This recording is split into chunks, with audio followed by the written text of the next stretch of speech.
J'ai le plaisir de vous recevoir pour un live exceptionnel, 100% Belgique ce soir. Donc j'ai le plaisir de recevoir Christophe Vliegen et Steve Darcis, voilà, deux anciens joueurs professionnels du circuit ATP belge, voilà, qui ont été top 40 pour Steve Darcis et top 30 pour Christophe. Donc on va revenir avec eux aussi sur maintenant leur parcours en tant que coach. Voilà, Christophe est actuellement le coach de Zizou Bergs et Steve le coach de Raphaël Collignon et capitaine de la Coupe Davis belge. Voilà, donc je vais les inviter et on va pouvoir leur poser un certain nombre de questions, revenir un tout petit peu sur leur carrière, peut-être leur rivalité. Ils en parleront, bon, sans trahir trop de secrets, c'est plutôt des amis. Donc voilà, on va revenir un peu sur ça et on va les inviter. Ah, ils sont là. Voilà, on est pas mal. Vous m'entendez bien, messieurs? Moi, très bien. Très bien. Très bien. Donc, il fait plaisir de voir en visuel Christophe, comme j'ai indiqué, parce que la dernière fois que j'ai fait live avec lui, j'ai fait 1h30 sans voir Christophe, donc c'était quand même assez original. Lui, il me voyait, mais pas moi. Bon. Bah, écoutez, messieurs, merci beaucoup de me donner un petit peu de votre temps. Euh, voilà, c'est un plaisir de vous recevoir, surtout deux anciens très très bons joueurs belges. Donc ma page, je vais finir par créer un Moki Tennis belge, parce que j'en ai beaucoup sur en invité en tout cas. Je commencerai juste par faire un petit message pour Christelle qui pourra pas nous rejoindre ce soir. Malheureusement, voilà, je vais pas rentrer dans le détail, mais il y a quelqu'un de sa famille qui est très malade et voilà, j'ai des pensées pour elle ce soir, qu'elle peut pas nous rejoindre, donc voilà, je pense fort à elle et à sa famille.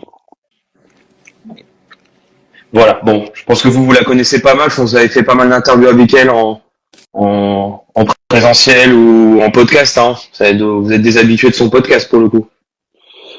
On a déjà essayé, je pense. Et moi, de toute façon, j'en ai fait deux, trois, je pense. Donc, ouais, régulièrement, on s'envoie des petits messages par rapport aux résultats avant de Talon et maintenant un peu avec Zizou. Donc, je suis plutôt pas mal en contact avec elle, ouais.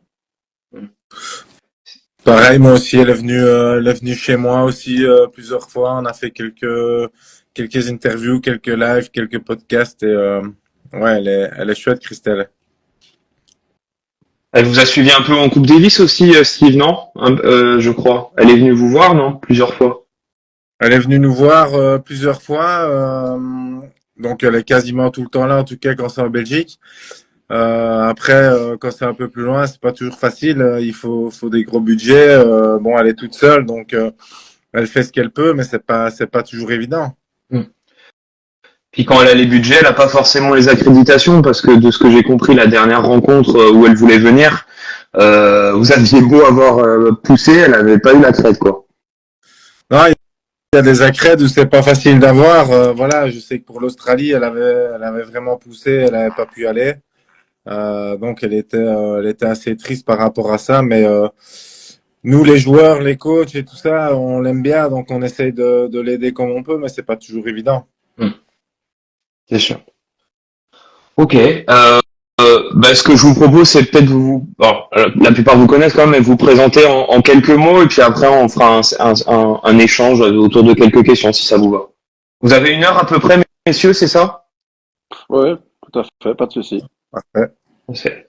Voilà, ils ont l'air bien sages que bon, on va pas trahir de secret, hein, vous envoyez des stories Insta sur le vélo, c'est assez fun à regarder, on va pas se le cacher. J'ai déjà vu faire une feinte parce qu'il était en train de manger. J'allais poser la question ce qu'il mangeait déjà, parce que c'était pas bon pour son régime. Non, mais là je fais n'importe quoi, donc Ah ouais. je- ouais, pas génial. C'est bien, ça commence dans la bonne humeur. Bah écoute, on peut peut-être commencer par Christophe, peut-être, et puis après Bah, Steve. bah, écoutez, moi maintenant j'ai 43 ans, j'ai déjà arrêté ça va faire 15 ans bientôt. Et je me suis occupé de Talon Expo pendant, on va dire, plus ou moins 10 ans. Bon, c'était un peu en deux étapes parce qu'on a eu un moment qu'on n'a pas travaillé ensemble. Et là, depuis fin novembre, je travaille avec Zizou Bergs, qui est pour l'instant le meilleur belge au niveau classement. Donc ça, je fais normalement plein temps. Ben là, je suis à la maison parce que je sais qu'il y a Miami qui se joue pour l'instant. Il vient de gagner son premier match. J'ai vu, ouais. J'avais fait une tournée de 5 semaines, donc il était temps de rentrer pour voir la famille et les enfants. Tout à fait. Effectivement, Zizou qui a gagné. Alors, j'ai plus le nom au premier tour. Je sais qu'il joue Roublev au deuxième tour, c'est Ouais, bien ça? il a battu Borges. Bah, pour l'instant, il joue Borges une fois par mois. Pour l'instant, il gagne les trois fois. Donc, Borges, il peut encore venir quelques fois dans le tableau. Pour l'instant, ça ne dérange pas trop. Ok, ça marche. Bah Steve, du coup. Ben, moi, je viens d'avoir 41 ans. Je suis passé pro en 2002. J'ai arrêté janvier 2020. J'ai commencé quelques mois après à la Fédé, à Mons, où là, je suis responsable des pros, donc des plus de 18 ans. En ce moment, on a Jack Loger, on a Emilia Demanet, on a Gauthier Onclin et Raph Collignon. Donc, on est dans la structure surtout avec Ananda van den Doren qui est aussi entraîneur tennis et Alexandre Blervac qui lui est entraîneur physique. Donc on a 4 joueurs pour l'instant. Et moi je suis principalement sur Gauthier et Raph. Donc là on est à Naples et le tournoi commence lundi. Ok, c'est un ATP ou c'est un challenger, C'est Naples? un challenger 125. 125, ouais, c'est ça. Ok. Mm. Gros challenger, ouais. Ouais. D'accord, ok. Bah tout d'abord, ma curiosité, c'est bah, vous êtes de la même génération. Pour le coup, alors Steve comment dire arrêté sa carrière plus tard. Mais quand vous étiez plus jeune, est-ce qu'il y avait vraiment une rivalité entre vous deux? Je sais que vous êtes joué, alors de mes stades, vous vous êtes joué 4 fois. En tout cas sur le circuit pro, j'ai vu qu'il y avait 2 victoires chacun. Bon, la dernière victoire étant la victoire en 3-7 de Steve à Roland en 2010, si je me trompe pas. Donc, ça rigole déjà. Donc, Le Roche de... en 3-7. Donc, est-ce que vous entendiez bien à l'époque, en toute transparence, ou est-ce que c'est plus récemment avec vos activités de coach où vous êtes retrouvés, tout simplement? Moi, de ma part, de toute façon, je peux répondre à la question, c'est que je me suis toujours bien entendu avec Steve. Bon, ce qu'il y a, c'est que déjà, on est belge, donc à partir du moment qu'on voyage 30 semaines par an et que ben, on faisait quasiment le même tournoi, sauf qu'à un moment donné, Steve était beaucoup blessé, donc on le voyait un peu moins, évidemment, mais on a fait pas mal les mêmes tournées, donc logiquement, on allait déjà manger un bout le soir ensemble, ça se faisait à l'époque, ça se faisait aussi, souvent les Belges se retrouvaient, ou c'est comme les Français le font de leur côté, ou les Hollandais, donc, on a toujours eu, moi de ma part en tout cas, j'ai toujours eu une bonne entente avec lui. Et c'est vrai que maintenant, bah, depuis que Raph et God, bah, ils gagnent pas mal de matchs. Moi, j'étais avec Talon depuis quelques années, un peu plus haut, et ils arrivent. Et donc, bah oui, forcément, bah, Steve et moi, on se parle un peu du tennis, comment faire, comment j'ai fait, comment lui fait, la façon, comment il pense, et comment quelqu'un doit jouer, etc., etc. Et c'est sympa avec lui parce que j'ai l'impression qu'on s'entend plutôt bien par rapport à tout, en fait. Là, on est des amis, mais aussi, quand on parle tennis, on voit de la même manière. Et donc, quand on va regarder un match de tennis ensemble, bah, je sais qu'il voit plus ou moins la même chose que moi et que voilà, que ça, c'est sympa. C'est un sujet qu'on abordera un peu plus tard, effectivement, l'aspect coaching. Et là, Bah, Steve va dire pas du tout, je l'ai pas. non, non, non, mais comme Fly dit, voilà, on a été sur le circuit longtemps ensemble. Il a 2 ans de plus que moi, mais voilà, on a fait les mêmes tournois, on a joué en double ensemble, on a joué en Coupe Davis ensemble. On s'entend bien, que ce soit voilà sur le terrain comme il le dit, en dehors, on parle beaucoup, on s'appelait même, voilà, pendant le Covid, on s'est appelé aussi plusieurs fois. Donc on est toujours resté en contact et l'ambiance, elle a toujours été super bonne. Maintenant, globalement avec les Belges, elle est quand même toujours très bonne, mais c'est vrai qu'avec Fly, c'est un peu différent parce que on a eu l'occasion de peut-être faire un peu plus de choses. Non, je souris parce qu'il y a Marc Jiquel qui demande si vous avez passé des soirées nocturnes ensemble. Bah, lui, il va nous pourrir le live, ça va être insupportable. Lui, oui, parce qu'à mon avis, il doit savoir deux, trois trucs quand même. Bah oui, on a passé des soirées aussi ensemble, oui, évidemment. Ça fait aussi partie de la vie et ça fait partie de l'amitié, ça. Alors le but, messieurs qui sont sur les commentaires, le but n'est pas de ruiner non plus la carrière des coachs ici présents. C'est pas mon but non plus. Donc allez-y, Marc, vas-y doucement sur les sur les anecdotes. On en parlera peut-être à la fin, mais il faut qu'elle soit politiquement correcte. Quoi. Ok, j'ai même vu que vous aviez gagné, alors peut-être pareil plus jeune, mais j'ai vu que vous avez gagné un double contre 2 Français d'ailleurs en Challenger contre Roger Vasselin et Bento. C'est donc jusqu'au bout la rivalité. C'est où? Ah, c'était On aux avait Pays-Bas. perdu, je crois. On avait perdu Ah, à perdu? Scheveningen. Perdu, vous avez... Ah non, alors peut-être finale, je me dis peut-être une bêtise. Vous avez fait finale ensemble contre les 2 Français, ouais. J'ai peut-être une bêtise. Ouais. Je pense. Ouais. Ah non, d'accord, je me suis trompé. Mais c'était ça, alors je le dirai pas aussi bien que toi, mais c'était ça. Et du coup, la prochaine question est peut-être plus pour Christophe qui coachait qui coachait un joueur hollandais, même si Talon avait une certaine relation parce que tu l'as eu très jeune en coaching, il y a eu une coupure puis ça a repris. Donc là actuellement vous coachez des joueurs belges. Bon, évidemment, je suppose que c'est une fierté, mais est-ce que Christophe, c'était une volonté de revenir, on va dire dans le jargon belge, ou c'était une opportunité, on va dire, de travailler avec Zizou? Euh, Écoutez, à partir du moment que j'ai décidé d'arrêter avec Talon, parce que j'avais mes raisons et que, comme tu viens très bien de dire, je pense que Talon et moi, on avait une relation particulière qui était vraiment aussi fort amicale, qui l'est toujours d'ailleurs. Je veux dire, je le vois maintenant quasi toutes les semaines. Donc, je vois son entourage, je vois son équipe. Et bon, je m'entends toujours super bien avec lui. Donc, et moi, je suis content quand il C'est commence à top, ça. gagner des matchs à nouveau. Comme il a fait Newell, tout ça, j'étais le premier à voir dans mes bras. Donc, quand il avait gagné. Donc, c'était magnifique comme moment pour lui et pour moi. C'est vrai qu'à ce moment-là, quand j'ai arrêté, bon, il y a Zizou qui m'a téléphoné pour demander un peu. C'est vrai qu'au début, je savais pas très bien à quoi m'attendre. Si j'ai eu d'autres propositions, non, j'ai eu d'autres coups de fil. J'ai pas eu des propositions parce que j'ai pas été plus loin dans la discussion. C'est vrai que quand un Belge appelle, on réfléchit 2 fois ou un peu plus en tout cas. Donc, j'ai commencé un peu à parler avec lui, je commençais à parler un peu avec son entourage, voir un peu ce qu'ils attendaient de moi ou aussi les objectifs que lui il a et ce que moi j'ai aussi, si ça correspond un peu, si maintenant on a l'impression que il veut du blanc et moi je veux du noir, ça va être compliqué. Donc, oui, je dois dire que j'ai réfléchi un peu, mais ça s'est fait rapidement aussi dans le sens que C'est vrai. d'un côté, j'avais peut-être envie de rester un peu plus chez moi à la maison, de me poser, de me reposer par rapport aux années que j'avais fait. Mais d'un autre côté, vu que c'était de la fin de l'année, je voulais, j'avais encore 5, 6 semaines de préparation. Et donc, je me dis, il y a peut-être moyen déjà de travailler pendant les 4, 5, 6 semaines qui sont là pour déjà mettre une base de travail que je voulais faire. C'est que j'aurais peut-être pu attendre jusqu'au mois de mars, par exemple, maintenant, et d'avoir une proposition, que ce soit Zizou ou quelqu'un d'autre. Mais je pense qu'arriver au milieu de l'année, près d'un nouveau joueur qu'on connaît pas, forcément le joueur ne va pas très bien parce qu'il va pas appeler un autre coach après 3 mois ou après 4 mois de saison.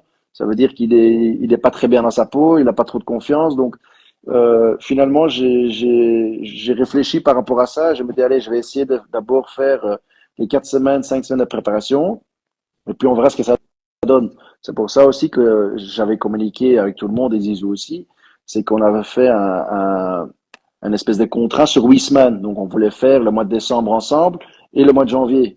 Et donc après l'Australie, on allait faire le point ensemble et dire un peu ce qui allait moins bien, ce que je pensais, ce que lui pensait.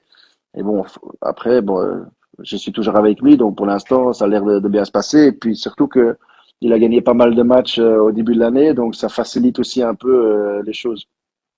Oui, puis ouais, pour le coup, ça s'est fait très vite parce que je me souviens qu'on a failli se croiser à Paris-Bercy et bon, j'avais vu le match du coup de Talon et c'est vrai que tu as annoncé ton démarrage avec Zizou pas le lendemain, mais assez rapidement au final. Oui, parce que Assez rapidement. moi j'ai annoncé à Talon que j'arrêtais avec lui le soir de sa défaite à Bercy contre Zverev.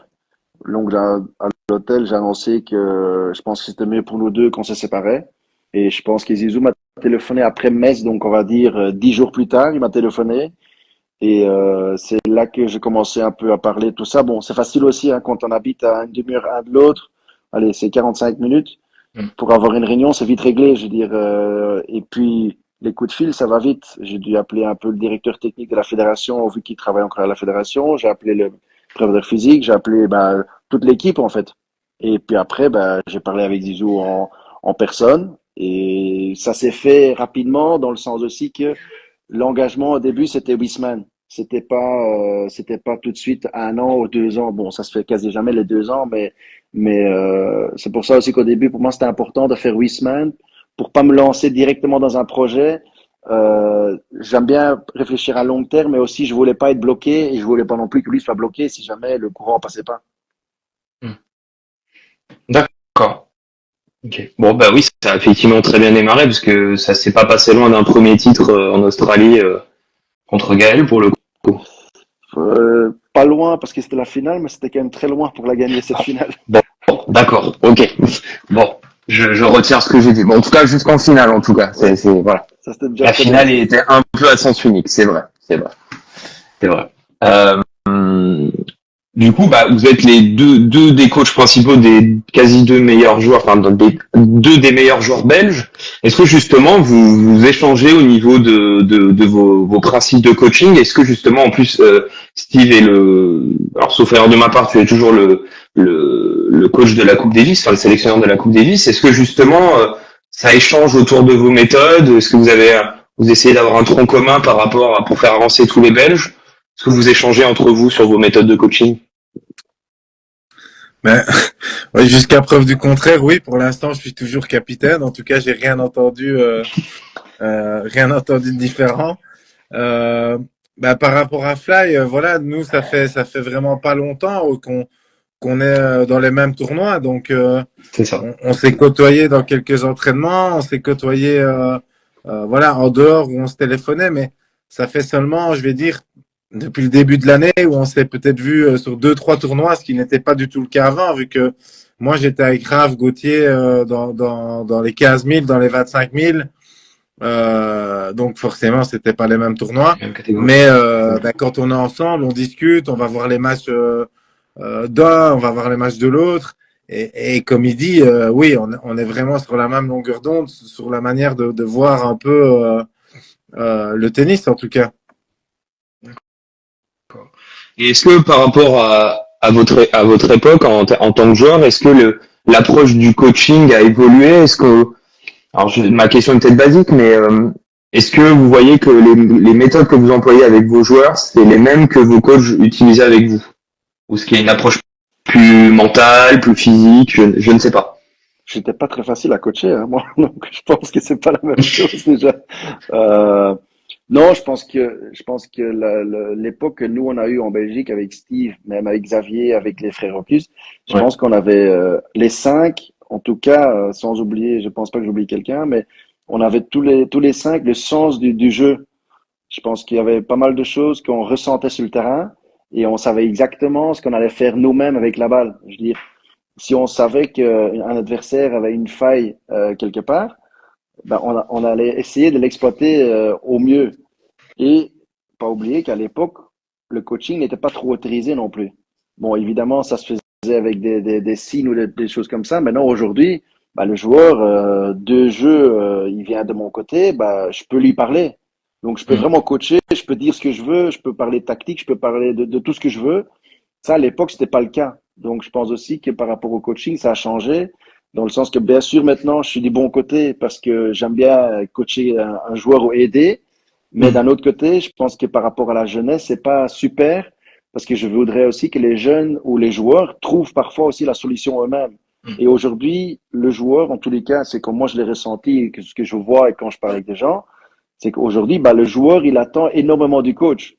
Mais Mm. parfois aussi, le joueur doit être un peu plus autonome quand même. Mais bon, là, je parle contre moi-même parce que maintenant, mon boulot, c'est aider au maximum. Et avant, je pense qu'un coach aidait pendant les entraînements au maximum et pendant le match, il lâchait un peu le joueur et ils allaient, ou on parlait après le match. Maintenant, on peut carrément faire des discussions pendant le match si on veut. Quel est ton avis, Steve, là-dessus? Est-ce que vous êtes favorable au coaching de manière... Alors, je prolongerai la question plutôt sur les méthodes d'entraînement derrière, mais est-ce que vous êtes plus favorable justement Christophe, il est plutôt un peu un entre-deux, mais est-ce que vous êtes plutôt favorable de cette évolution? Bah, ouais, moi je pense que c'est bien de pouvoir parler, de pouvoir coacher. C'est bien, même si c'est vrai que ça rend les joueurs un peu dépendants parfois et pas assez indépendants, ça c'est certain. Maintenant, je suis tout à fait contre le fait d'avoir des caméras juste devant soi, écouter tout ce qu'on dit. Bah voilà, pour faire un peu le buzz, voilà, comme ils ont fait en Australie. Voilà, on voulait absolument entendre ce que Murray allait dire à Djoko. Ouais, voilà, moi pour moi ça c'est un peu du show, c'est un peu inutile, mais le fait de pouvoir parler aux joueurs et de coacher plus facilement ce qu'on faisait déjà, mais voilà, avec des gestes. Ici, on peut mettre des paroles, ce qui est plus facile. Euh, oui, ça je suis pour. D'accord. Et je prolonge la question, du coup, c'est sur au niveau de l'entraînement, du coup, vu que maintenant il y a le coaching, et, au niveau des entraînements, c'est les mêmes méthodes que enfin, vous mettez en place les mêmes entraînements que vous avez, entre guillemets, subis à l'époque, ou il y a une évolution sur les méthodes d'entraînement? Bah, moi, en tout cas, j'essaye de faire chaque entraînement en fonction de mon joueur. Donc, si j'estime qu'il doit apprendre à monter plus au filet ou quelque chose comme ça, bah, je vais faire en sorte que tout l'entraînement est en fonction de ça. Euh, je pense aussi qu'aujourd'hui, là, par exemple, c'est la période de tous les tournois.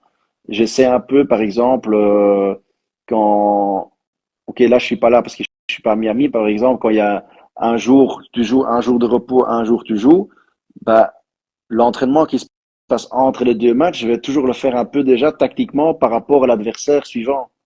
Donc, Hmm.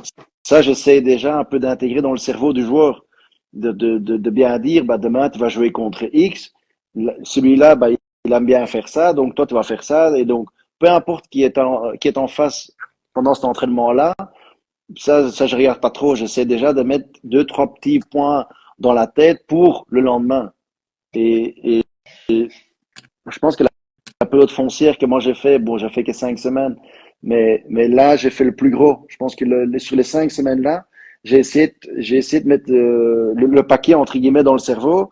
J'ai essayé de mettre une structure que moi, j'estime qu'est la bonne pour Zizou. Hmm. Maintenant, il y a peut-être des gens qui vont dire que c'est pas la bonne et qu'ils ont une autre méthode de travail et qui a, je veux dire, c'est pas bien grave. Et toi, côté Steve, de ton côté, après, c'est pas compliqué, je prolonge aussi la question, de coacher plusieurs joueurs en même temps. Alors, tu suis surtout Gauthier et Raphaël, de ce que je comprends. C'est pas compliqué de séparer son cerveau, entre guillemets, sur plusieurs joueurs. Enfin, ça fait plus de travail, au final. Ouais, ça fait plus de travail. Maintenant, c'est chouette parce que c'est des joueurs complètement différents avec des qualités qui sont complètement différentes. Et c'est là que tu te rends compte qu'en fait, bah, c'est vraiment le. Je pense que si tu veux être un bon entraîneur, tu dois vraiment t'adapter aux joueurs que tu as en face de toi. Donc c'est vraiment l'entraîneur qui doit s'adapter et pas le joueur qui doit s'adapter à l'entraîneur. Et là, c'est vrai que quand je suis avec Raph ou avec Gauthier, j'ai pas du tout la même approche, on travaille pas les mêmes choses et je suis pas du tout le même quoi. Je suis beaucoup plus dur avec Raph. J'essaie Ah de ouais. beaucoup plus discuter avec Gauthier. C'est complètement différent et c'est ça qui est chouette. Ne rigole pas. Bah, bah alors, ça, c'est privé de joke, je suppose, le rire, mais, enfin, ma question va être Non, bête, mais c'est pas privé. C'est que c'est vrai que pourquoi on plus dur peut. avec un joueur qu'avec l'autre? Je Parce que suis plus t'attends dur. plus de Raphaël que de Je Gauthier? suis plus dur avec Raph parce que malheureusement Raph il a besoin de d'avoir des engueulades un petit peu pour réagir. Évidemment, je rêverais que ça ne soit pas le cas parce que c'est pas toujours gai de devoir hausser le ton. Mais c'est comme ça et ça marche comme ça. Alors après, voilà, maintenant, c'est devenu entre guillemets un peu un jeu parce qu'il attend vraiment que je m'énerve Mais Ah, ah oui. ça fait partie du travail. Voilà, comme je le dis, ils sont tous les deux différents et mon approche est complètement différente aussi. Ah, il attend que tu l'engueules, limite. C'est quand même pas mal comme principe. Et il a besoin de ça pour avoir une petite réaction, quoi. Petite ou grosse réaction, mais par contre, parfois ça doit pas être facile quand même. Ça marche. Bon, mais j'irai pas plus loin sur ce sujet-là, alors. Non, mais c'est Là, je surtout, rejoins sur... ce Vas-y, qui est important à retenir vas-y, là-dedans, Christophe. c'est que Steve, par exemple, bah, il vient de dire, bah, c'est à l'entraîneur de s'adapter par rapport aux joueurs. Et là, il Ouais. a deux joueurs complètement différents, complètement. Et c'est vrai que bon, moi maintenant j'ai assisté deux, trois fois avec Raph, et bah, c'est Steve que de toute façon qui connaît le mieux. Je veux dire, c'est lui qui travaille depuis des années, donc il sait exactement comment Raph fonctionne quand.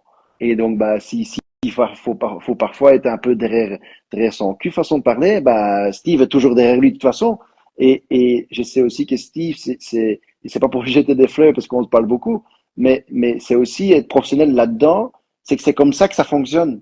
Et donc, je pense pas non plus que Steve attend tous les matins de dire, allez, aujourd'hui, je vais devoir engueuler Raph pour que ça aille. Non, Oui, mais à un là, faut moment être donné, maso, là, ouais.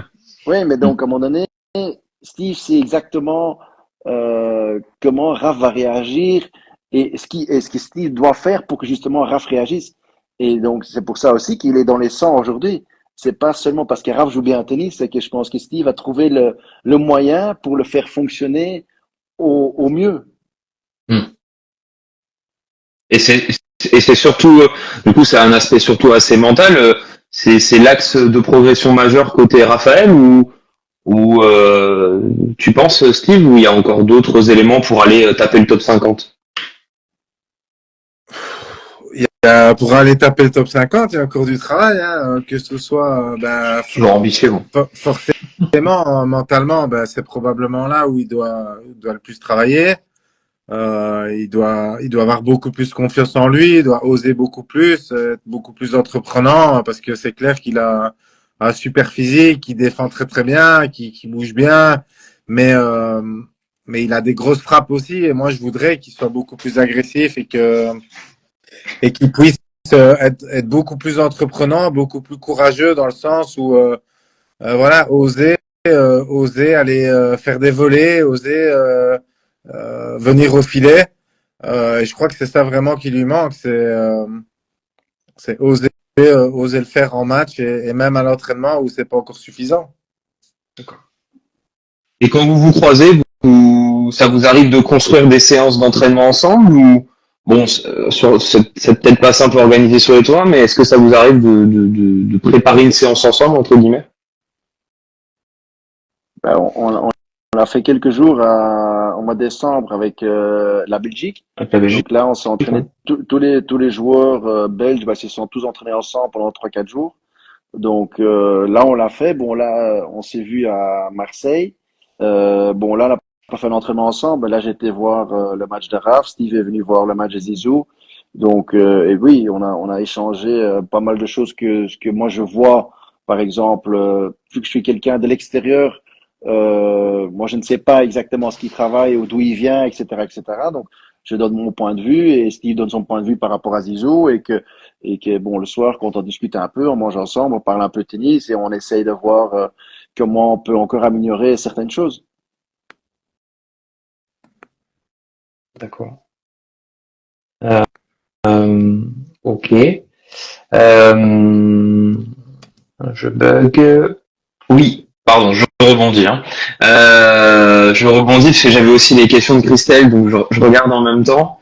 Donc Steve, du coup, t'es coach de Raph et de Gauthier plus la Coupe Davis. Euh, je ne crois pas qu'en France on ait déjà eu le cas de, mais je peux me tromper, que le sélectionneur de la Coupe Davis soit aussi un coach d'un joueur de la sélection, potentiellement. Est-ce que t'as eu des remarques là-dessus ou entre guillemets il y a pas eu de débat quand t'as coaché, t'as pris le coaching de Gauthier ou de Raphaël en même temps du poste de sélectionneur? Euh, Jusque maintenant, on n'a pas eu de gros soucis par rapport à ça, pas de trop de discussions parce que voilà, j'ai mon rôle d'entraîneur fédéral, ça c'est une chose. J'ai ma casquette d'entraîneur de Coupe Davis, de capitaine. Si moi je sais pas faire la part des choses, si je sais pas prendre les bonnes décisions, alors bah c'est pas à moi d'être là, clairement. J'essaie toujours de faire au mieux pour la Belgique, pour les gars, pour que tout le monde se sente bien. Je vais certainement pas pousser mes gars, que du contraire, je vais peut-être même limite les pénaliser par rapport à ça. Maintenant, de toute façon, il y aura peut-être un moment des discussions. Il suffit que je mette une fois Raph sur le terrain qui se trouve, on va me dire pourquoi t'as pas mis un autre. Je vais mettre un autre alors que Raph a bien joué.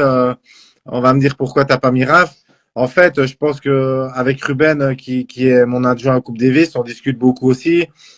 Vliegen Fly qui était là beaucoup à cette rencontre aussi pour la première fois où on a aussi beaucoup discuté et je suis pas débile, moi je demande l'avis un peu à tout le monde, je réfléchis aussi en groupe et je suis pas c'est moi qui mets le nom sur le papier mais à côté de ça on a beaucoup de discussions et c'est ça qui est intéressant, c'est qu'on essaie de faire les bons choix mais peut-être qu'une fois ce sera pas le bon et ça retombera sur moi et je serai peut-être plus là après, mais en tout cas, je fais tout pour le meilleur pour l'équipe et non pas pour un joueur ou un autre. Ok. Bon, ma question était très candide, hein. Il y avait aucune, c'était en toute objectivité, mais en France, on a toujours l'habitude de trouver des polémiques. Bien sûr. Et je me mets dans l'image où Julien Bento, par exemple, il était coach de, je dis n'importe quoi, Caro Garcia. Je suis sûr qu'on aurait trouvé, ils auraient réussi, les journalistes auraient trouvé une polémique à la con, on peut dire, sur le sujet. Alors que là, comme tu viens de dire, si ça se fait en bonne intelligence entre coachs, avec les autres coachs, il n'y a pas de raison que ça se passe mal, quoi. Il n'y a pas de raison que ça se passe mal. Maintenant, si on doit taper sur quelqu'un, ce sera probablement sur moi, mais ça, c'est pas grave, c'est la vie. Ça, c'est le rôle. C'est malheureusement toujours le chef qui va prendre, hein. Pas de souci. Bon, c'est pas toujours agréable, je pense. Mais bon. Question plus légère, c'est le moment de s'envoyer des fleurs. Est-ce que Steve, tu serais capable de me donner 3 qualités et 3 défauts de Fly et inversement? Là, ça va être le moment où on va peut-être rigoler un peu, je pense. Alors écoute, non, j'ai vraiment pas réfléchi à ça, mais ce qui est sûr, c'est que je vais peut-être pas en donner trois, mais je vais juste dire que ben voilà, c'est un mec super entier. Donc ce que j'aime bien, c'est il va pas aller avec des pincettes, il va toujours dire ce qu'il pense. Donc il est vraiment hyper honnête et parfois ça peut peut-être lui jouer des tours parce que voilà, c'est quelqu'un qui va dire ce qu'il pense tout de suite, sans spécialement réfléchir de trop. Euh, il voit super bien le tennis. C'est ça qui est bien, c'est que quand tu es à côté de lui ou que tu parles avec lui, ben, il va regarder un match et puis en fait, il va pas falloir 2 heures avant de savoir un peu ce qu'il pense, avant de savoir ce que lui il a déjà dans la tête et ce qu'il va travailler le lendemain, comme il dit. Donc ça, il a énormément de qualités par rapport à ça, mais ce qui est difficile aussi, c'est que comme je l'ai dit, on s'est pas vu beaucoup. On s'est pas vu beaucoup les dernières années parce que on était dans des circuits ben, complètement différents. Lui, il était avec Talon, qui l'a emmené voilà à faire une carrière pour l'instant incroyable. Là, boum, il vient d'emmener Zizou top 50. Ben, voilà, ça parle les résultats, ça parle et quand on voit ce qu'il a fait en aussi peu de temps, ben c'est quand même que je pense qu'il n'est pas mauvais dans ce qu'il fait. Et il ose pas donner les défauts, pour l'instant. J'ai pas fini. Hein, Ça marche. donc, Ça marche. donc je dirais un défaut, je dirais qu'il est peut-être un peu impatient ou tu te dis voilà je voudrais vraiment que ça aille encore plus vite et comment ça se fait que putain, ça s'est pas encore intégré, comment ça se fait que je dois me répéter et ça pour moi ce serait peut-être un petit défaut même si bah voilà c'est un perfectionniste donc on a toujours envie que ça aille plus vite mais parfois il faut accepter que ça prenne pour certains un peu plus de temps voilà. Ça va, il a réussi à trouver un défaut qui est aussi une qualité, donc c'est pas mal, il est fort. Ouais, après, comme je dis, je l'ai pas vu assez et pour le peu que je l'ai vu, ben, on était tellement d'accord sur beaucoup de choses que c'est pas facile parce qu'alors, ça veut dire que moi aussi, je suis mauvais. Et avant que Christophe réponde, du coup, ma question très bête, mais qui est le meilleur en vélo, en le vélo en salle alors? Parce qu'à force de ces débats là et de ces stories là, qui est fort qui est le plus fort? Non, je pense qu'il est plus fort que moi quand même. À Je l'heure pense que actuelle, Ouais, lui, je sais pas, mais en tout cas, à l'époque, on avait Tour de fait une Flandre, petite balade, on avait fait le Tour de France avant Tour de le vrai Flandre. jour, le jour avant. Et là, je pense que ouais, j'étais au-dessus. ouais, Ouais, là, j'étais pas bien à l'arrivée, là. Il faut être honnête, j'étais pas très, très bien à l'arrivée. d'accord. Il me manquait un peu de sucre, un peu de protéines, il manquait un peu de tout, là. Il manquait de jus.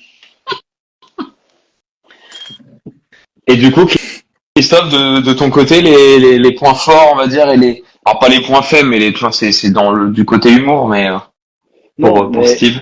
ce que je veux dire par rapport à Steve, déjà, c'est que quand on voit la carrière qu'il a eue, et donc ça, là, je parle pas de maintenant, la carrière qu'il a eue, je sais d'où il est revenu, les blessures, les opérations à l'épaule, je sais que pendant des mois, il n'a pas dormi de la nuit, il n'était jamais couché, il était assis dans le fauteuil, où j'avais son papa parfois en ligne, où je le croisais dans les futurs en Belgique, parce que moi, j'étais là avec Talon. Ben, je sais que les sacrifices que lui, il a fait pour revenir au top. Et bon, après, on sait très bien, les gens du tennis savent ce qu'il a fait, un, pour lui-même, mais aussi pour la Belgique. Mm. Je veux dire, ça déjà, moi, jamais de la vie, je l'aurais fait. Je sais que j'aurais pas eu la discipline ou le courage, et trucs comme ça. Donc, lui, déjà, il est un mec super courageux juste par rapport à sa carrière déjà. Maintenant, et je veux pas comparer, mais je pense aussi que Steve a pris maintenant les deux joueurs, donc Graf et Goat, à l'âge qu'ils avaient 17-18 ans. Ce que moi j'ai fait un peu avec Talon. Et ce que j'aime bien, c'est que il a mis aussi, il a mis du temps, on va dire, ou les joueurs ont mis du temps à arriver à un certain niveau. Mais il a aussi commencé d'être très très loin avec ces garçons-là. Oui, il y avait du potentiel, mais je pense que Steve et bon, toute l'équipe de la Fédé, ils ont mis une structure en place pour que justement les qualités de Steve allaient sortir à un moment donné, parce que bien sûr, ce sont les joueurs qui jouent, mais quand on prend des joueurs de 17-18 ans sans expérience et que ils connaissent pas du tout le circuit, pour moi, c'était important qu'ils arrivent avec un entraîneur qui a de l'expérience sur les circuits. Euh, et donc, les 3-4 dernières années, ce qu'il a fait avec Graf et Goat, moi, je l'ai déjà dit à lui aussi, je trouve ça phénoménal. Maintenant, comme il vient de dire aussi par rapport à moi, c'est sûr que moi, j'ai pas trop de patience par rapport à certaines choses. C'est sûr que j'ai eu avant, avec Talon, je l'avais. J'avais de la patience parce que j'estimais qu'il connaissait pas tout le circuit. Aujourd'hui, quand je suis avec Zizou, parfois, oui, ça m'énerve que, il y a deux, trois trucs qui vont pas assez vite pour moi. Mais pour Mm. revenir à Steve, les qualités qu'il lui a, je pense que c'est humainement parlant ce qu'il a fait par rapport à sa carrière et maintenant aussi, c'est grand. Moi, je trouve ça, j'ai beaucoup de respect pour lui, même si on rigole ensemble et on s'envoie des textos, on déconne. Mais c'est vrai que je pense que sa qualité, la plus grande qualité qu'il a, c'est il est tellement courageux, il est tellement discipliné. C'est pour ça aussi qu'aujourd'hui, je trouve ça limite normal que ces joueurs avec qui il travaille aujourd'hui, ils font des résultats. C'est beau. C'était le moment émotion. Mais là, je vais chercher un défaut, mais là, j'ai du mal à. Parce que le défaut, maintenant, pour le trouver, c'est compliqué. Parce que, là, franchement, c'est compliqué de trouver un défaut. Parce que c'est vrai que quand on parle tennis ou quoi, on a la même vision, on regarde le match à la même façon. On parle le soir à Marseille, on s'est parlé plusieurs fois le soir, tranquillement, de tout et rien. Il y a tellement de choses qu'on voit ensemble de la même façon que c'est compliqué de trouver quelque chose. Je l'ai vécu maintenant une semaine avec lui, la semaine de Coupe Davis, vu qu'avant, bon, j'étais un peu avec l'Hollandais, on va dire, là, avec la Belgique. Mm. La façon comment il a géré ou comment il gère l'équipe, parce que bon, c'est pas juste les 4-5 joueurs qui sont là, c'est pas que seulement 4-5 caractères différents, c'est aussi un staff qui est là, qu'il faut gérer et tout le monde a son petit mot à dire et à la fin, c'est quand même Steve qui prend la décision, qui met les noms sur le papier. Donc, je pense aussi c'est quelqu'un qui, euh, qui était ouvert aussi à l'écoute. Je pense qu'il est ouvert aussi à la discussion parce que, je veux dire, quand il demande des renseignements ou il pose la question, qu'est-ce que tu ferais ou qu'est-ce que tu en penses, ça veut dire qu'il veut vraiment avoir le plus d'infos possible. Alors que moi, je pense que je demanderais pas trop d'infos et je ferais un peu à ma sauce, ou ce que je vois moi. C'est juste un Steve. Peut- Peut-être plus à ta sauce que moi.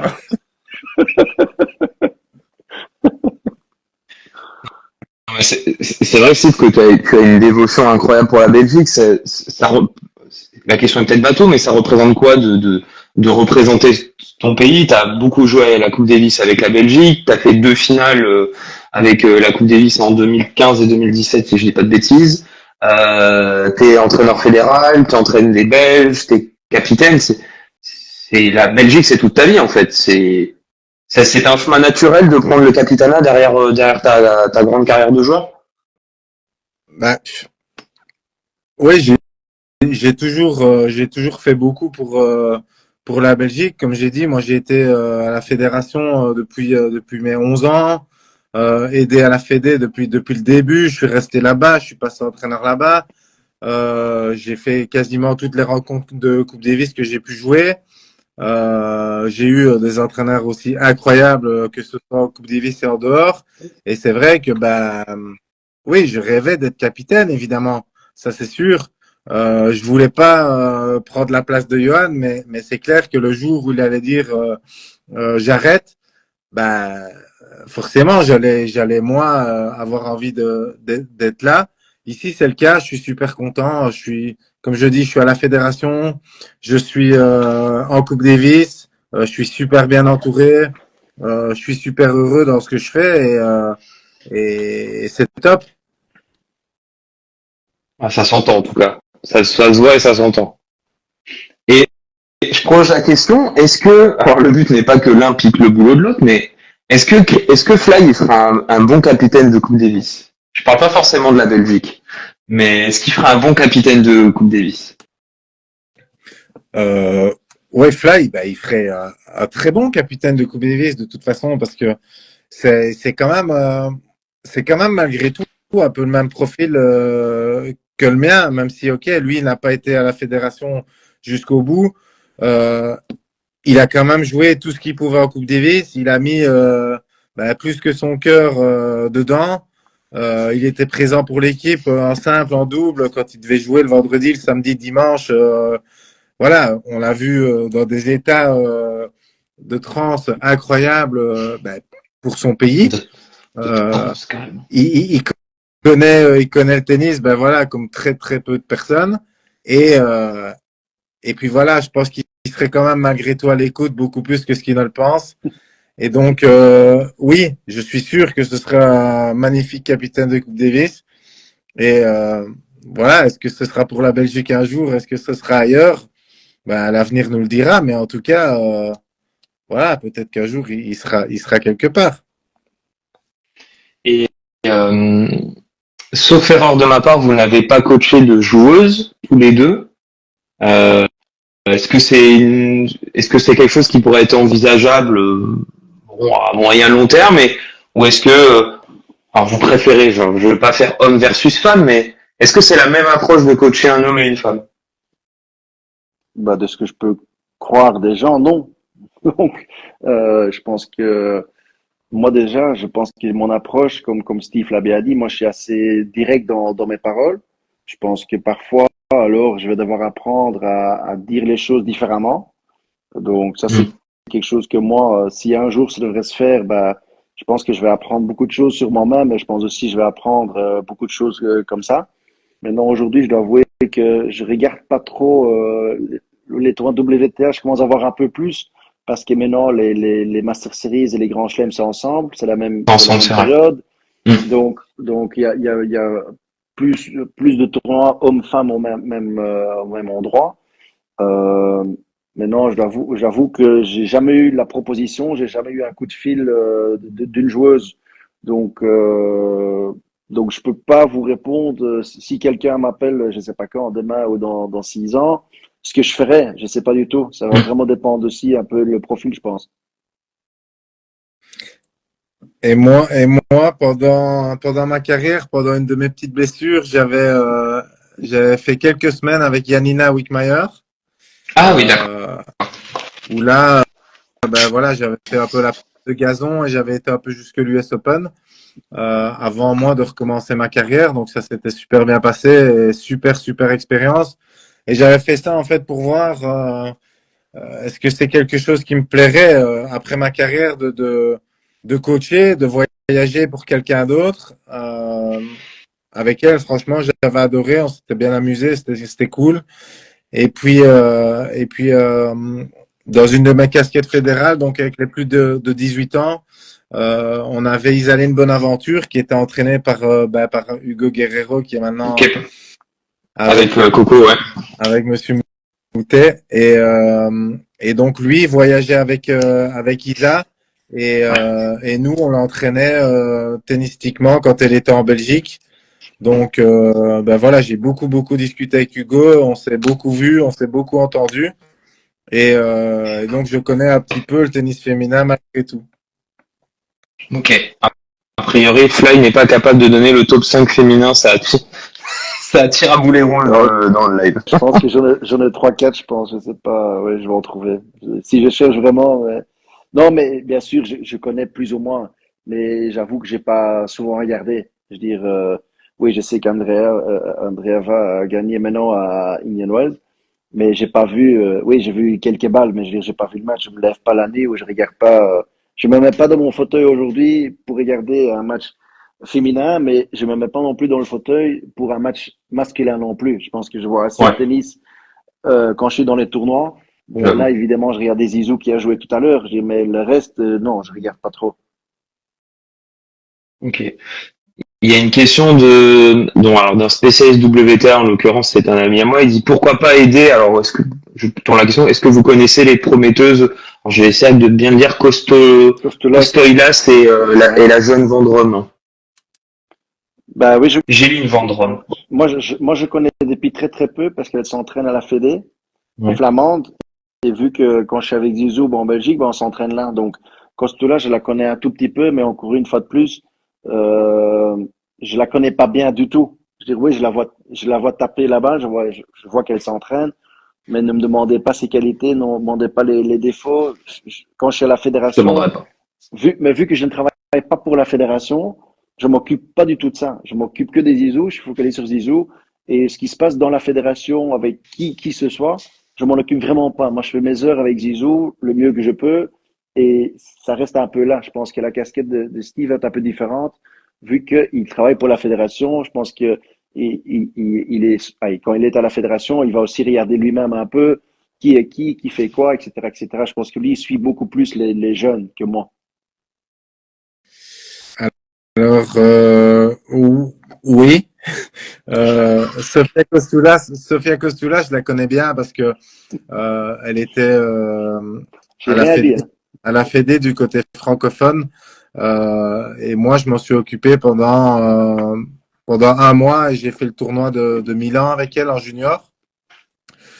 Après, on n'avait pas su trouver vraiment un accord et elle avait décidé pour son bien, voilà, de partir à la Fédé de l'autre côté du pays, la Fédération néerlandophone. Donc là, maintenant, elle est là-bas du côté néerlandophone, où voilà, elle suit son petit bonhomme de chemin, où elle avance. Voilà, elle vient de gagner il y a 2 semaines en 35 000 dollars. Donc elle a gagné pas mal de matchs. Euh, Forcément, elle a du potentiel, ça c'est clair. Et la petite Yéline, ben, j'ai pas encore eu l'occasion de la voir parce que comme je dis, on a malheureusement deux fédérations et que moi je suis du côté francophone et même si on a des super contacts avec le côté néerlandophone où on va souvent s'entraîner où Zizou est là-bas ou Alexander Blok est là-bas où on s'y retrouve souvent voilà pour s'entraîner. Mais j'ai entendu énormément de positifs. On m'a dit que c'était vraiment la future pépite du tennis belge et je me réjouis vraiment de pouvoir l'avoir joué. En tout cas, ça c'est clair. J'aurais peut-être le plaisir, moi, de la voir au W50 de Nantes. Elle est dans le tableau, a priori. Ce sera l'occasion de voir cette jeune pépite. Et je rebondis sur ce que dit WTA Anto. C'est vrai qu'il y a l'histoire flamand francophone. C'est quand même dommage. Alors, on va pas rentrer sur tout le débat politique en Belgique, mais on a notre problème aussi en France en termes de gouvernement. Mais tu dis que vous entendez bien entre les deux fédérations, mais ce serait pas quand même plus simple pour un aspect sportif d'avoir une même et unique fédération? Ça a jamais été pensé, ça? Mais si, sportivement parlant, Je parle sportivement, l'idéal, évidemment. évidemment. Avoir un centre en plein milieu avec tous les joueurs qui s'y retrouvent, avec le partage de connaissances de tous les entraîneurs. C'est sûr que ce serait l'idéal. Maintenant, je pense que politiquement parlant, c'est compliqué, voire pas faisable. Donc, on va pas rentrer là-dedans parce que je pense que ça nous dépasse. Mais c'est clair que pour le bien de tous les joueurs, ce serait le top du top. Oui, j'ai mis une pièce dans le mauvais débat. C'est possible. C'est quelqu'un qui dit oui, le débat. Oui, bon. Ouais, c'est Mais, compliqué. De toute façon, C'est un journaliste francophone en plus, donc oui, Adrien, ouais. commentaire. Ouais, il était passé à ton live d'ailleurs, Christophe, quand on l'avait fait. Mais oui. Mais c'est dommage. Bon, après nous, on a d'autres soucis, hein. Surtout pour un unique drapeau. Bah oui. Bon, écoute. Ouais, pendant ce temps-là, il y a quand même deux fédérations différentes, mais vous arrivez quand même à sortir pas mal de joueurs, hein. Donc c'est peut-être deux approches, peut-être pas tout à fait la même, mais mine de rien, il y a quand même pas mal de joueurs qui sortent, quoi. Donc c'est que ça fonctionne pas si mal que ça, alors que nous, on a peut-être une fédé unique et puis ça a du mal à sortir. Donc voilà. Du mal à sortir, j'ai quand même envie de vous dire que ça Alors va quand même, sur le tennis féminin, pardon, je précise. Sur le tennis féminin, c'est plus difficile. Voilà. Tennis masculin, non, on va pas se plaindre. C'est plutôt Le très tennis très bien. féminin, je connais pas, donc je juge pas. Voilà, on va revenir sur le top 5. Le top 5, Ça on va marche. en donner 3-4, je pense. Vas-y, c'est quoi ton top 5 à peu près, Christophe? Sabalenka, Goff, Rybakina. Je vais chercher déjà maintenant. Andrea n'est pas encore là, j'imagine? Non, ni Rybakina pour moi. Ah, non plus? Bah, je donne 2. Attends. Swiatek, Ah, Swiatek. Vas-y, à toi. Oui, là, je vais trouver. Oui. À quoi encore, Steve? Aide-moi. Je sais Ah, pas. il te manque une américaine. Kiss. Ah, Pegula? Pegula, elle est encore en 4. 4 ou 5, ouais. Ah, Kiss, Kiss, elle est pas. Kiss, elle doit être 7, je crois. Mais je crois que il m'en manque une quand même. On a dit Goff, Sabalenka, Swiatek, Pegula, et la cinquième, je l'ai plus. Voilà, je l'ai plus. Ah, c'est Kiss. Il y en a quelque chose. Ah, Anto Kiss. me dit que c'est Kiss. Ah, mais Ah, c'est bien Kiss. Alors, mais il y a bien deux américaines dans le top 5. Ouais. Là, tu fais le malin. Ah. Ça veut dire que c'était Kiss. J'ai pas vu. Alors, je sais pas si vous voulez prendre position sur ce débat, je voulais poser la question, mais vous me dites, hein, et je change totalement de question. Je voulais parler un peu de l'événement là qui s'est passé avec le syndicat des joueurs là qui a porté plainte, je sais pas si c'est porté plainte, mais qui a pris une action en justice avec l'ITF, enfin la WTA, l'ATP, etc. Est-ce que vous avez une opinion là-dessus et vous souhaitez l'exprimer ou pas par rapport à ça? Bah, moi, je ne vois même pas de quoi tu parles exactement. Toi, tu sais? Ah, alors c'est l'association des joueurs, la PTPA, Ah, ouais. qui est portée par Djokovic et Pospisil. Ouais. Je m'occupe vraiment pas de ça. Je sais même Ok. pas. Je pourrais donner un avis, mais je ne sais même pas de quoi on parle. Donc, si j'avais su le sujet ou quoi, je pourrais en parler, mais parce que j'évite en général jamais un sujet, mais je peux même pas dire qui fait quoi ou comment. C'est vraiment loin de chez moi, ça. Ok, non, on peut toucher. J'insiste pas. Pareil pour moi. Ouais, pour toi. Bon, je pense que la dernière question vous intéresse plus. Voilà, ça plutôt Pomard ou Côte-Rôti. Ça va, il y a pire comme choix. Plutôt les deux, hein. Plutôt les deux, ouais. Un pour la viande, un pour le fromage. Bon, Pierre, ça va être ça. Ça peut être ça. Non, pour prendre un petit peu de hauteur, est-ce que vous pensez que le circuit professionnel est plus dense et le niveau des joueurs a fortement augmenté par rapport à votre époque? Oh là là, ça c'est un débat. Euh, moi, j'ai envie de C'est un dire, débat. non, moi, j'ai envie de dire que le niveau moyen a augmenté. Bien évidemment, je parle aussi niveau moyen dans les futurs, dans les challengers. Ça, je suis convaincu que le niveau moyen global de tous les joueurs là, bien sûr, ça joue mieux qu'à l'époque quand moi je faisais les futurs. Ça, je suis convaincu. Euh, Maintenant, c'est compliqué de comparer à mon époque avec l'époque d'aujourd'hui. Euh, je pense pas que aujourd'hui, quelqu'un qui est 60 au monde aujourd'hui, qui joue mieux au tennis que quelqu'un qui était 60 au monde à mon époque, par exemple. Mm. Je pense pas, mais je pense pas non plus que je joue moins bien. Ça, je pense pas non plus. C'est compliqué de dire parce que parfois, j'avoue que quand je regarde certains matchs, je me pose la question comment ils ont fait pour en arriver là. Et parfois, je me dis, c'est vraiment fort.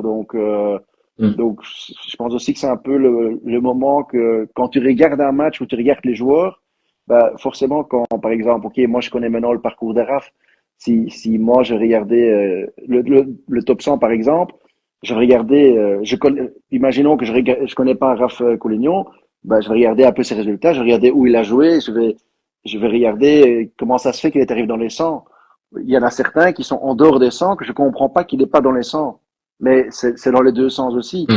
Mais il doit y avoir une raison. Si quelqu'un traîne, façon de parler, traîner depuis 2 3 ans entre 120 et 180, ben, il doit y avoir une raison, même si parfois, quand moi je le vois jouer, je le trouve très fort.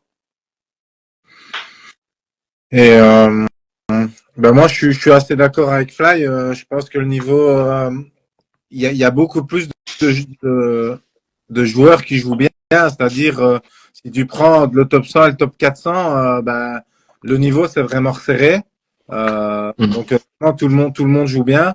Maintenant, les meilleurs restent les meilleurs. Et pour moi, le niveau des bons, ou voire des très bons, je pense pas qu'il ait vraiment augmenté. Par contre, c'est sûr que la densité et le nombre de joueurs qui jouent très très bien au tennis, ça c'est sûr qu'il y a une grosse différence. Ok, ok. Non, c'est souvent le débat qu'on entend. Est-ce que ça jouait mieux avant? On l'a un peu sur tous les sports, hein, mais c'est peut-être la dimension physique peut-être qui a changé. On travaille plus sur on va dire la nutrition, le physique. C'est peut-être là la dimension qui a le plus changé. Et encore, vous étiez quand même deux très physiques pour le coup. Faites plus Bon, attention maintenant? Non? bon, Ben, on fait sûrement un peu plus attention qu'avant, même si déjà avant, il y avait beaucoup de mecs qui étaient au taquet, qui étaient pros, qui étaient super sérieux. Je pense pas vraiment que si c'est probablement un peu plus pointu chez certains, mais déjà avant, tous les mecs étaient physiques, les tout bons ils craquent jamais. Hmm. Que ce soit maintenant ou à l'époque, moi j'ai jamais vu un très très bon craquer sur un terrain. Quoi, j'ai jamais vu un Roger, un Rafa, un Djoko, un Stan Wawrinka, un Murray avoir des crampes et dire je peux plus marcher quoi. Donc enfin C'est voilà. vrai. Oui, je pense que tout le monde est fort physiquement. Et comme je dis, ouais, il y a plus de mecs qui jouent bien, qui sont plus physiques et tout ça, mais le niveau de jeu, je suis pas sûr qu'il est vraiment augmenté chez les meilleurs. Ok. Et qui, selon vous, sur le circuit masculin, va reprendre le règne de l'ancien Big Four? Alors, on a Sinner qui est quand même bien parti. Est-ce que vous pensez que c'est Sinner ou Alcaraz qui vont continuer à tout manger, ou est-ce que vous voyez quelqu'un? Alors, on va pas parler du circuit féminin du coup, mais qui vous voyez justement pour les 5-10 prochaines années truster les premières places de votre vision en interne? Parce que nous, spectateurs, on n'a pas la même vision, mais c'est quoi votre avis là-dessus? je pense qu'on peut attendre Fonseca là, qui va arriver bientôt, je pense. Qui tu Ils vont qu'on tu as lui- dit, pardon, Christophe? Fonseca, À Fonseca, et pardon, je l'avais pas je entendu. pense que Ouais. lui, il va pas être loin. Je pense il va vite se rapprocher. Bon, ça va prendre un peu de temps parce qu'il est encore très jeune. Hmm. Mais ce que lui il a déjà montré, bah, je pense que les meilleurs au monde, comme Alcaraz ou Sinner ou quelque chose comme ça, bah, je pense, c'est pas qu'ils doivent s'inquiéter, mais ça m'étonnerait pas qu'un garçon comme ça, d'ici 2 3 ans, il va commencer à remporter vraiment, vraiment des titres, des gros titres. Et Lui, c'est quelqu'un pour moi, je me dis, qui va vraiment aller dans les trois meilleurs. Et qu'est-ce qui te fait dire justement qu'il va pas bloquer à top 20 et qu'il va peut-être aller plus haut? C'est sa force de frappe, c'est vrai qu'il frappe très très fort. Ouais, Ou c'est son état d'esprit? c'est C'est tout. quoi Je les pense que indicateurs pour toi? je Ouais. pense qu'il a tout. Je pense qu'il a tout. Je pense qu'il a déjà la tête sur les épaules. Je pense que l'équipe avec qui il travaille, ils savent ce qu'ils font. Il travaille physiquement, il travaille tennistiquement, il a des frappes incroyables, il sait tout faire, il sait varier. Donc Mm. il arrive, je pense qu'il va pouvoir jouer sur toutes les surfaces. Parce que moi, j'ai eu la chance de le voir jouer pour la première fois de près, justement en Coupe Davis l'année passée, au mois de septembre, c'était à Bologne. Mais déjà là, il était très, très, très impressionnant. Et alors, c'était la première fois qu'il jouait pour son pays. Je crois qu'il avait 18 ans, je pense. Donc, la qualité de frappe qu'il a, déjà maintenant, bah, ça va seulement s'améliorer. Maintenant, après, il a 18 ans, il va jouer que des mecs qui sont forts physiquement, etc., etc. Il faut pas qu'ils se blessent, des trucs comme ça, mais si je tiens un juste compte de ses capacités tennistiques, etc., etc., bah, il n'y a pas de raison qu'il n'aille pas dans les 3 ou dans les 5. Après, c'est compliqué de dire 3, 5, 7, Bien sûr.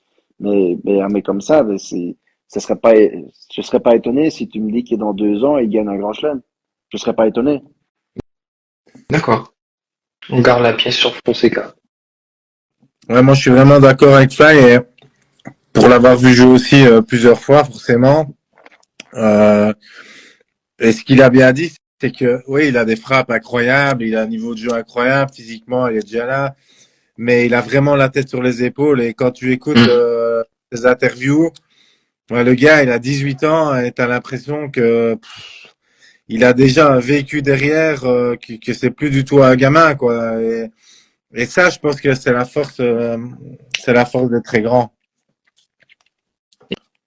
Il va avoir une trajectoire à la Alcaraz très jeune, quoi. Ça peut être plus fort qu'Alcaraz. Ouais. C'est difficile à dire, Ouais, mais je pense que c'est difficile à c'est dire. possible. Je pense que c'est possible. Ok, ok. Alors quelle heure il est que je vous prenne pas tout votre temps? Non, peut-être conclure sur allez, un petit moment un peu amusant. Est-ce que vous seriez capable de donner une anecdote l'un sur l'autre et potentiellement diffusable? Pas diffusable. Non, l'anecdote que moi je veux bien expliquer, c'est que ça je me rappelle et c'est souvent que je pense à ça quand je vois Steve. Je pense même pas que lui sait de quoi je vais parler. C'est que je sais que une année en Coupe Davis, je pense que c'est Ostrava où nous on jouait et malheureusement Steve était sur des béquilles et c'est là aussi que ça prouve un peu déjà. Bon, là à l'époque on savait pas, mais Steve est venu voir la Belgique à Ostrava avec ses potes euh, sur ses béquilles où elle Alors pour ceux qui était blessée, mais savent pas, Ostrava c'est en République tchèque, hein, pour ceux qui savent ouais. pas. Et je sais que, bon, évidemment, après le week-end, on a fait la fête ensemble, tout ça. Et je sais que, moi, je me rappelle, et je sais pas pourquoi je me rappelle de ça, mais je me rappelle très bien que l'équipe allait manger le soir ensemble, bah, comme tout le temps. Et on avait pris Steve avec tout ça. Et je sais qu'à ce moment-là, quand lui était vraiment au fond du trou, parce qu'il était au fond du trou déjà, par ses blessures, mais aussi mentalement, c'était très dur. Je sais qu'à l'époque, je lui ai dit ouvertement qu'il allait faire une très grande carrière, qu'il allait réussir, qu'il devait continuer à se battre et tout ça. Et bon, évidemment, on a passé des soirées ensemble, on a déconné, on a bu des bières ensemble, les moments qu'on pouvait le faire. Et souvent, après une rencontre de Coupe Davis, quand il y a une semaine de stress qui tombe, évidemment, on a eu des moments magnifiques ensemble. Ah oui, d'aller en République tchèque avec tes béquilles, c'est fun quand même. Faut vraiment avoir envie, hein. Ouais, mais c'était un très très beau week-end. Ça veut dire que t'as peut-être lâché les béquilles dans la soirée, quoi. Non, non, parce que je pouvais vraiment pas marcher Ah, avec mon vraiment genou. pas, ouais. D'accord. Mais, Ouais. mais j'ai fait des kilomètres, ouais. Pas sur le vélo, du coup, de ce que je comprends. Pas sur le vélo, non. Pas sur le vélo. Et toi, Steve, est-ce que t'as un souvenir avec Christophe alors bon, celui-là est déjà pas mal, mais est-ce que t'as un autre moment un peu marrant ou Ouais, mais j'en ai plein, mais il y en a une qu'il faut absolument qu'on raconte, mais je vais pas tout raconter en détail parce que ça va pas me mettre bien, mais on se joue une année C'est l'histoire de Rimini, ça que tu à, veux dire. à Scheveningen, justement, où là, on perd en finale du double, Du tout. mais où Fly me bat en demi-finale, mais il maîtrise, quoi, 6-1, 6-0, 6-1, 6-1, Oui, inexistant. j'ai vu 6-1, 6-1, je confirme, ouais, j'ai vu ça. Ouais, En 2005, ouais, ouais. j'ai vu ça, ouais. Donc, il gagne le tournoi, je pense. On part ensemble, parce qu'on joue le tournoi de Rimini, on part ensemble, et on joue au premier tour. Donc, 2 jours après, on joue l'un contre l'autre de nouveau, où là, ben, Ouais. je gagne, je gagne. Et puis, Oh, le autre. on se dit, bon, on était lundi, je crois, et le vainqueur, on savait qu'il jouait que jeudi. Donc, bah, là, cette histoire, on se dit, bon, allez, on se met, il faisait beau, on se met sur une petite terrasse à deux, et on prend une bière, et puis une deuxième, et puis là, il y avait des gens qui passaient et qui venaient donner des petits jetons pour aller dans des boîtes de nuit, juste à Oh non. côté, prendre un bus, et puis le bus revenait, et on dit non, non, on reste ici tranquille, et puis là, au fur et à mesure de l'après-midi, ben, on se Au dit, bon, caractère. si on y va, on prend le premier bus de retour et on revient.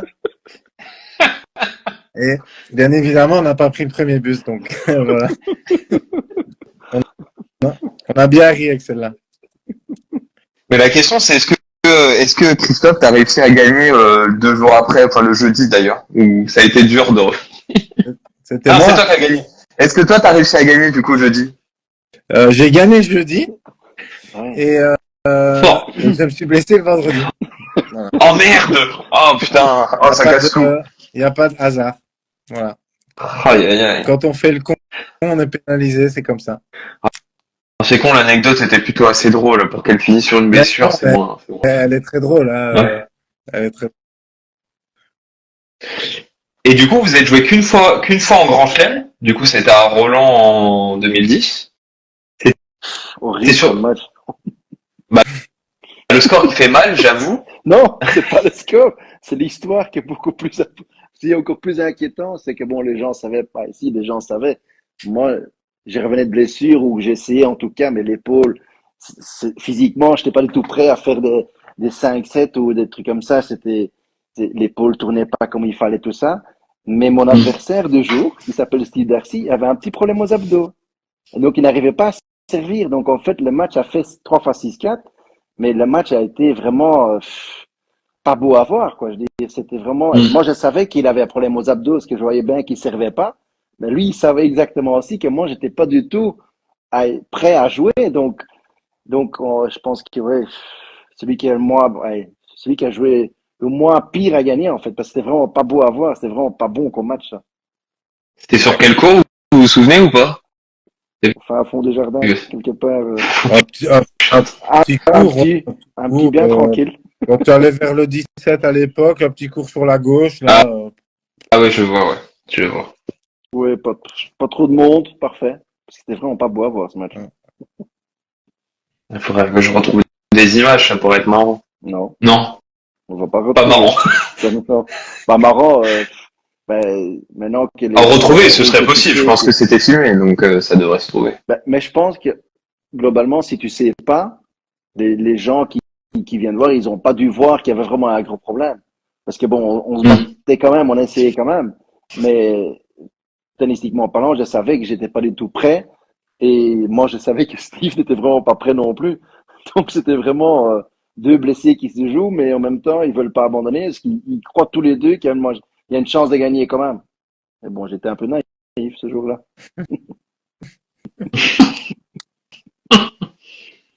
Ok. Peut-être pour clôturer le live, parce que ça fait déjà un petit peu, voilà, il est déjà un peu tard, 1h10. Où est-ce qu'on peut vous retrouver? Enfin, c'est quoi vos prochaines échéances avec vos joueurs?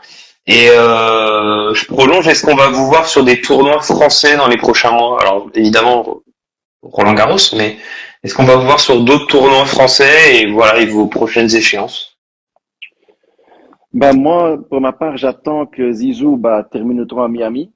À la base, Il y a Miami qui reviennent, ouais. ouais. Et donc, sur papier, on allait faire Marrakech, Monaco, une semaine off, Madrid. La deuxième semaine de Madrid, si jamais il perd tout à Madrid, c'était Aix-en-Provence. Ah, Aix-en-Provence, ouais. Et puis Rome, et puis Roland. Mais ça va dépendre un peu quand il va rentrer, évidemment. Donc j'espère bien que il rentre pas samedi soir, on va dire, parce qu'il va jouer contre Rublev. Mais on va aussi voir, parce que lui, là, il vient de faire une tournée de 6 semaines et demie, donc peut-être aussi qu'il aura besoin de quelques jours. Donc j'aimerais bien aller à Marrakech, parce que déjà pour se préparer sur la terre battue, je pense qu'il y a pas mieux que là par rapport à la Belgique où les terrains sont pas prêts. Donc déjà il faut trouver un endroit. Donc je pense quand même que le but c'est d'aller à Marrakech et puis Monaco. Monaco d'office. Ok, Grand Prix à Hassan 2, puis après Monaco. Ouais. Ok. Steve, il est déjà sur la terre à Naples. Nous, on est arrivé, ouais, pour le tournoi de Naples qui commence lundi. Marrakech. Après probablement Oeiras, Rome et Genève et Roland normalement. D'accord. Ok. Aix-en-Provence. Ah, genre Aix-en-Provence, j'y serais peut-être en plus. C'est possible, bon, ça va dépendre un peu aussi. Je dis Aix-en-Provence parce que ça va C'est en dépendre un peu. 125 pourtant, Aix-en-Provence. Oui, mais ça va 175. dépendre un peu. 75, ouais. Et ce qu'il y a, c'est qu'en fait, je voudrais que Zizou, il ait des matchs sur terre quand même. Ah, Si ouais. maintenant il y a pas, s'il y a pas Marrakech, parce que les conditions et les circonstances font que, Monaco, il est quasi dernier rentrant, donc il va toujours jouer que plus fort que lui. Bon, ça veut pas dire qu'il peut pas gagner, mais je veux dire, globalement, dans les 1000, dans les Masters 1000, c'est pas là qu'il va faire cinq matchs. S'il les fait, tant mieux et c'est parfait. Mais globalement, tu joues deuxième tour contre un mec dans les 32 et troisième tour dans un mec dans les 10 ou l'inverse. Ou l'inverse, ouais. Donc voilà, donc c'est quand même très compliqué. Et vu que lui, c'est la première fois qu'il fait tout ce circuit-là, il y a beaucoup de choses qui sont nouveaux pour lui. Bon, évidemment, moi j'espère ou je croise les doigts que ça se passe bien dans un Masters 1000 aussi. Je dirais, c'est pas ça, mais je crois aussi qu'il faut garder, il faut être réaliste dans certaines choses. Il faut essayer aussi que je veux qu'il arrive à Roland avec un maximum de matchs dans les jambes sur terre battue, par exemple. Ok. Et là, pour l'instant, côté Raphaël, là, le Roland, il n'est pas assuré encore. Il y a encore quelques points à défendre, non? Je veux pas dire de bêtises. Pour Roland, c'est bon. Pour Roland, il a plus du tout de points. Et donc, D'accord, donc il lui en faut quelques-uns pour Wimbledon, mais ça devrait le faire, j'espère. c'est sa première participation à ce serait sa première à Roland pour Raphaël? Il a fait des qualifications, pas l'année Oui, en qualif. passée, avant, il y a 2 ans. Et donc, oui, première, ouais. Ah, ça va être quelque chose. Ouais. Wimbledon aussi. Ouais. Wimbledon, ce sera la première fois tableau aussi. Pour l'instant, il n'a pas encore fait un seul tableau final de Grand Chelem. Hein. Pas oublier, il était 500e au début de l'année passée, quoi. Donc, c'est vrai. Grosse progression. C'est une des plus belles progressions côté Belgique. Je crois que c'est Blox aussi qui a fait un gros cut là ces derniers mois. C'est vrai que c'est deux très grosses progressions. Ouais. Ouais, Alex est encore plus jeune aussi. est très très fort. Ouais. Bon, là il a perdu contre Coco. Mais... Ouais, mais fort quand même. Fort quand même. Ouais. Ok. Écoutez, je vous propose d'en arrêter là. En tout cas, je vous remercie. J'espère que ça vous a plu. Avec plaisir. Voilà, c'était sympa. C'est gentil de me donner un petit peu de temps pour ma petite chaîne. Donc, c'est toujours un plaisir et un honneur d'avoir des anciens joueurs et des coachs de talent comme ça. Donc, c'est plutôt cool. C'est gentil. Avec plaisir. Super. Puis, j'espère vous croiser un jour sur les tournois. Voilà. Nickel. Hop. Merci. Merci beaucoup à vous deux. Et puis, je vous souhaite le meilleur avec vos joueurs. Merci beaucoup. À très bientôt. Merci à tous. Ciao. Au revoir.